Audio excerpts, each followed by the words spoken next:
Hello everyone, this is KD Sharma and you are watching your YouTube channel The RS Campus, जहाँ पर आपको English grammar से related back to back classes मिलती रहती है। अगर आपने अभी तक चैनल को सब्सक्राइब नहीं किया है तो चैनल को सब्सक्राइब जरूर कीजिएगा और अगर आपको वीडियो अच्छा लगे तो वीडियो को लाइक और शेयर भी जरूर कर दीजिएगा।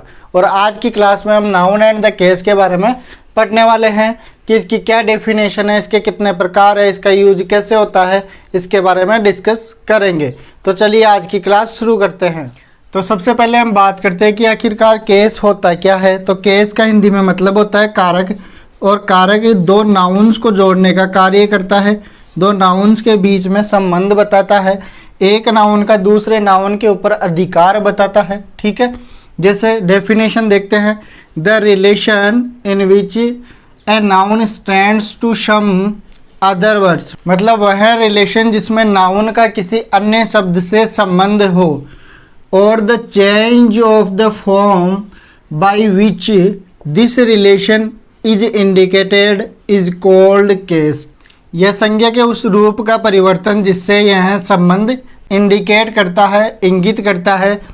ठीक है, तो अब आगे देखिए कि केस कितने प्रकार का होता है, कारक कितने प्रकार के होते हैं। तो देखिए there are 4 kinds of case, 4 प्रकार के कारक बताए गए हैं। जैसे एक हो गया अपना नॉमिनेटिव केस, दूसरा है ऑब्जेक्टिव केस, इसके बाद में अगला है वोकेटिव केस और इसके बाद में है पजेसिव केस। नॉमिनेटिव केस को आप सब्जेक्टिव केस भी बोल सकते हैं। ठीक है, जो सब्जेक्ट होता है वो नॉमिनेटिव केस के अंतर्गत आता है। इसके बाद में ऑब्जेक्टिव केस, ऑब्जेक्ट को आप ऑब्जेक्टिव केस में बोल सकते हैं। ठीक है, इसके बाद में आता है वोकेटिव केस, इसका मतलब होता है संबोधन कारक। जैसे है कम हियर, जैसे है मैंने बोला तो किसी को बोला, जैसे मैंने बोला है राहुल कम हियर, तो राहुल क्या है, किसी का नाम है, उसे मैंने नाम से बुलाया तो ये वोकेटिव केस में आएगा। ठीक है, इसके बाद में आता है पजेसिव केस। पजेसिव केस संबंध बताता है किसी नाउन से, किसी नाउन पर अधिकार बताता है, जिसके बारे में हमें कंप्लीट पढ़ना है। और तो इसका मतलब इसमें जो मोस्ट इम्पोर्टेंट टॉपिक है वो अपना है पजेसिव केस। ठीक है, तो चलिए अब इन शब्दों की पर्टिकुलर अलग अलग बात करते हैं। जैसे नॉमिनेटिव केस, नॉमिनेटिव केस को क्या बोलते हैं, कर्ता कारक, और कर्ता कारक का मतलब हो गया सब्जेक्टिव केस। ठीक है, इसकी डेफिनेशन क्या है, ए नाउन और प्रोनाउन, एक नाउन या प्रोनाउन दैट जो कि फंक्शन करता है एज सब्जेक्ट, सब्जेक्ट की तरह कार्य करता है, ऑफ ए वर्ब, एक वर्ब के सब्जेक्ट की तरह कार्य करता है। ठीक है, is placed in nominative case, तो उसे किस में रखेंगे अपन, नॉमिनेटिव केस में रखेंगे। जैसे एग्जाम्पल देखिए, यहाँ लिखा हुआ है Dinkar road many poems in Hindi. ठीक है, तो यहाँ वर्ब से पूछेंगे कि कौन लिखता है, कौन लिखता है, तो यहाँ जवाब मिल जाएगा दिनकर। तो दिनकर अपना क्या है, सब्जेक्ट। ठीक है, तो ये किस में आएगा, नॉमिनेटिव केस में। इसी प्रकार the red fort is, red fort is मतलब है, क्या है, तो द रेड फोर्ट है। ठीक है, इसके बाद में अगला देखिए, ही हैज गॉन, वह गया, कौन गया है, ही। तो इस प्रकार अपन जब वर्ब से पूछेंगे कि कौन है, क्या है, तो अपन को जो आंसर मिलेगा वो अपना नॉमिनेटिव केस होगा। ठीक है, या फिर जिसे आप सब्जेक्ट के रूप में जानते हैं। तो चलिए बढ़ते हैं अगले टाइप की ओर, ऑब्जेक्टिव केस।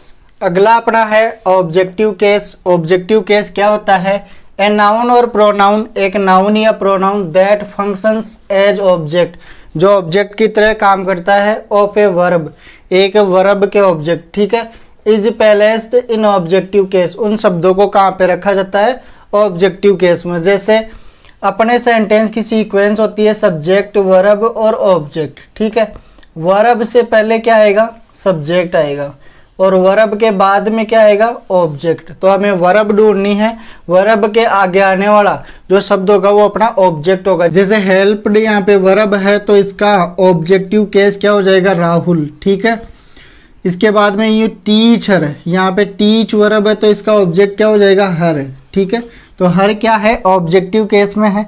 ठीक है, इसके बाद में बात करते हैं वोकेटिव केस। वोकेटिव केस क्या होता है, if a noun is called, यदि किसी नाउन को पुकारा जाता है तो वो अपना क्या कहलाएगा, वोकेटिव केस। जैसे कम हियर सुरेश, सुरेश यहाँ आओ, तो सुरेश को बुलाया जा रहा है जो कि एक नाउन है, तो यहाँ पे ये सुरेश नामक शब्द क्या है, वोकेटिव केस है। ठीक है, अगला देखिए, आर यू गोइंग ब्रोदर, भाई क्या तुम जा रहे हो, तो यहाँ पे जो ब्रोदर नामक शब्द है ये अपना वोकेटिव केस है। ठीक है, चलिए अब बढ़ते हैं जो मोस्ट और इम्पोर्टेंट है सभी के लिए, पजेसिव केस। इसी के बारे में आगे बहुत सी डिटेल से बात करेंगे। इसके जो रूल्स हैं बहुत ही इंपॉर्टेंट है, कंपटीशन एग्जाम में इसमें से क्वेश्चन जरूर पूछा जाता है। तो देखिए पजेसिव केस का मतलब क्या होता है, तो देखिए when a noun shows it's relation, जब कोई नाउन अपना संबंध दिखाता है विद किसी के साथ या मतलब किसी अन्य नाउन के साथ, और पोजीशन और अधिकार दिखाता है ऑन अनदर नाउन, किसी अन्य नाउन पर, इज इन पजेसिव केस। तो ये क्या है, पजेसिव केस में आते हैं। जैसे एग्जाम्पल से देखते हैं, दिस इज सोहन्स बुक, तो यहाँ पे सोहन्स लिखा हुआ है, जो अपस्ट्रफी एस लगा हुआ है, तो इसका मतलब होगा सोहन की पुस्तक या सोहन की बुक। ठीक है, तो यहाँ पे ये सोहन्स नामक शब्द क्या हो गया अपना, पजेसिव केस। तो आगे देखिए, these are the legs of the table, तो यहाँ पे ये लेग्स ऑफ क्या बता रहा है, संबंध बता रहा है चेयर से, तो इसका मतलब ये क्या हो गया अपना पजेसिव केस। ठीक है, इसके बाद में देखिए, she is his wife, she is, तो यहाँ पे हिज क्या है, पजेसिव केस में है। ठीक है, आई होप आपको यहाँ तक समझ में आया होगा। तो चलिए अब हम आगे और भी कुछ बेसिक बातों के बारे में डिस्कस कर लेते हैं जो पजेसिव केस से रिलेटेड है और इम्पोर्टेंट भी है। ठीक है, तो चलिए अब बढ़ते हैं आगे की ओर। तो चलिए अब बात करते हैं केस टेबल की, जिनमें कुछ प्रोनाउंस के बारे में बात करेंगे। जैसे नॉमिनेटिव केस में क्या होता है, I, we, you, he, she, it या दे। अब इनका ऑब्जेक्टिव केस क्या बनता है, जैसे मी हो गया, us, you, him, her, it, them. ठीक है, फिर यहाँ पे पजेसिव एडजेक्टिव, यहाँ पे आपको ध्यान रखना है कि ये पजेसिव एडजेक्टिव्स अपने बाद में हमेशा क्या लेते हैं, नाउन लेते हैं। पजेसिव एडजेक्टिव के बाद में हमेशा नाउन आएगा। जैसे my book, over book, your book, तो यहाँ पे जो बुक नामक शब्द है वो नाउन है, तो पजेसिव एडजेक्टिव के बाद क्या आएगा, हमेशा नाउन आएगा। अगर नाउन नहीं आता है तो वो गलत हो जाएगा। जैसे my, our, your, his, her, its, their, इन सभी के बाद नाउन जरूर आएगा। लेकिन अगर पजेसिव प्रोनाउन दिया हुआ है तो इसके बाद में नाउन नामक शब्द नहीं आएगा। जैसे mine, ours, yours, his, hers, it का पजेसिव प्रोनाउन नहीं बनता है, दे का क्या हो जाएगा, देयर्स। तो मतलब पजेसिव एडजेक्टिव के बाद में तो क्या आएगा, नाउन, पजेसिव प्रोनाउन के बाद में नाउन नहीं आएगा। आपको ये चीज़ ध्यान में रखनी है। ठीक है, इसके बाद में देखिए इनका रिफ्लेक्सिव प्रोनाउन कैसे बनते हैं। जैसे माई सेल्फ हो गया, ओवर सेल्वेज हो गया, इसका ओवर्स सेल्वेज कभी नहीं होगा, ओवर सेल्फ भी कभी नहीं होगा, जिसके बारे में अभी आगे हम बात करेंगे। योवर सेल्फ सिंगुलर के लिए यूज होगा और योवर सेल्वेज प्लूरल के लिए यूज होगा। Him self, her self, it self, them salvage. तो इस प्रकार ये कुछ शब्द थे जिनकी आपको जानकारी होना बहुत ज़रूरी है।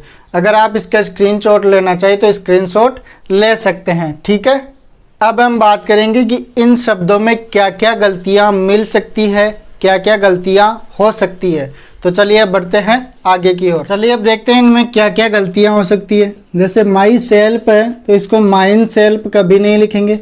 ठीक है, ओवर सेल्वेज है, इसको ओवर सेल्फ या ओवर्स सेल्वेज कभी नहीं लिखेंगे। ठीक है, इसके बाद में हिम सेल्फ नामक शब्द हैं तो इसको हिज सेल्फ नहीं लिखेंगे, इसको हिम सेल्वेज भी नहीं लिखेंगे। ठीक है, इसी प्रकार अगला शब्द है हर सेल्फ, तो हर सेल्फ को हर्स सेल्फ भी नहीं लिखेंगे या फिर हर सेल्वेज भी नहीं लिखेंगे, इसको हर सेल्फ ही लिखा जाएगा। ठीक है, आगे अपना शब्द है देम सेल्वेज, तो देम सेल्वेज को देम सेल्फ नहीं लिख सकते, देयर सेल्फ नहीं लिख सकते, देयर सेल्वेज भी नहीं लिख सकते हैं। अगर इस प्रकार के सेंटेंस में आपको शब्द दिखाई देते हैं तो ये बिल्कुल गलत है।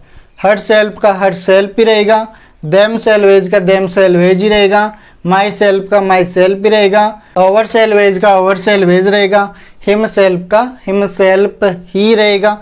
चलिए बढ़ते हैं आगे की ओर। तो अब हम बात करेंगे पजेसिव एडजेक्टिव और पजेसिव प्रोनाउन के बीच में जो डिफरेंस है उसके बारे में। तो सबसे पहले पजेसिव एडजेक्टिव के बाद क्या आता है, नाउन आता है, लेकिन पजेसिव प्रोनाउन के बाद नाउन नहीं आता है। जैसे एग्जांपल्स देखिए, योवर्स क्या है, यहाँ पे पजेसिव प्रोनाउन है, तो ठीक है पजेसिव प्रोनाउन है तो इसके बाद में क्या आ रहा है, नाउन। इसका मतलब अपना सेंटेंस बिल्कुल गलत हो गया। अगला देखिए, योवर ब्रदर, तो यहाँ पे योवर क्या है, पजेसिव एडजेक्टिव है और इसके बाद में क्या आ रहा है, नाउन आ रहा है। इसका मतलब ये सेंटेंस सही है। Is rich but my is poor, यहाँ पे माई आ गया जो कि क्या है, पजेसिव एडजेक्टिव है और इसके बाद में क्या होना चाहिए, नाउन, जो कि नहीं दिया हुआ है। इसका मतलब ये सेंटेंस भी अपना गलत हो गया। चलिए अगला देखते हैं, योवर पजेसिव एडजेक्टिव, इसके बाद में नाउन सही है। Is rich but mine is poor, mine आ गया पजेसिव प्रोनाउन है जो, इसके बाद में नाउन की आवश्यकता नहीं होती। इसका मतलब ये सेंटेंस बिल्कुल करेक्ट है। अगला देखिए, आई इंजॉयड माइन सेल्फ, तो माइन सेल्फ कभी दिखाई देता है क्या कि सर नहीं, माइन सेल्फ नामक जो शब्द है वो गलत है, इसकी जगह क्या आएगा, आई इंजॉयड माई सेल्फ, ठीक है। अगला देखिए, ही enjoyed him salvage in the party, तो यहाँ पे हिम सेल्वेज नामक जो शब्द है वो गलत है, इसकी जगह क्या आएगा, हिम सेल्फ आएगा। क्या आएगा, हिम सेल्फ, तो क्या बनेगा, ही enjoyed him self in the party. Is it clear. तो इस प्रकार अपनी क्लास कंप्लीट होती है। फिर मिलेंगे अगले वीडियो के साथ कुछ नया लेकर, तब तक के लिए टेक केयर, बाय बाय।